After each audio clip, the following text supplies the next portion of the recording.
পটুয়াখালীর গলাচিপা ও দশমিনার মেঠোপথে যেন জুলাই বিপ্লবের জীবন্ত ইতিহাস।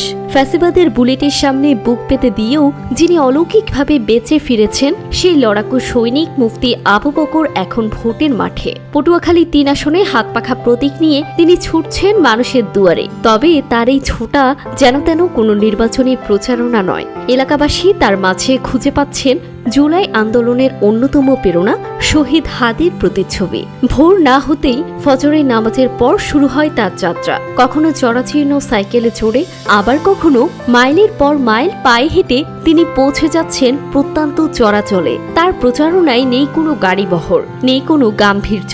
পথের ধুলোবালি মাখা শরীর নিয়ে তিনি যখন গ্রামের ছোট্ট চায়ের দোকানে বসেন কিংবা বিকেলে কিশোরদের সাথে র্যাকেট হাতে ব্যাডমিন্টন খেলতে নেমে যান, তখন আর তিনি কেবল নেতা থাকেন না, হয়ে ওঠেন ঘরের ছেলে।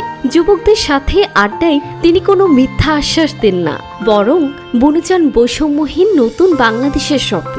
এলাকার প্রবীণ মুরব্বীদের মতে, স্বাধীনতার পর থেকে অনেক ভোট দেখেছি, অনেক নেতা দেখেছি, কিন্তু এমন প্রার্থী বাপের জন্মেও দেখিনি, যে কিনা এমপি হওয়ার আগেই ওয়ার্ডের অলিতে গলিতে এসে আমাদের মতো গরিব মানুষদের খোঁজ নেয়। সাধারণ ভোটাররা বলছেন, মুফতি আবু বকরকে দেখলে মনে হয় তিনি শাসক হতে আসেননি, এসেছেন সেবক হতে।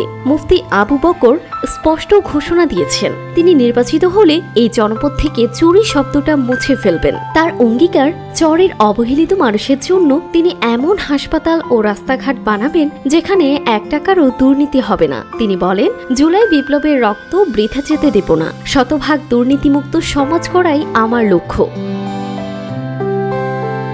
এবার আসি মাঠ পর্যায়ের পর্যালোচনায়। পটুয়াখালী ৩ আসনটি রাজনৈতিকভাবে অত্যন্ত গুরুত্বপূর্ণ। বিশ্লেষকদের মতে মুফতি আবু বকর এই আসনে বিজয়ের দৌড়ে অন্যতম শক্তিশালী প্রার্থী। এর পেছনে 3টি প্রধান কারণ রয়েছে। জুলাই সেন্টিমেন্ট। জুলাই আন্দোলনে বুলেটের সামনে দাঁড়িয়েও তার পিছু না হটার অদম্য সাহস এবং মৃত্যুর মুখ থেকে ফিরে আসার ঘটনা তরুণ প্রজন্মের মধ্যে তাকে হিরো হিসেবে প্রতিষ্ঠিত করেছে।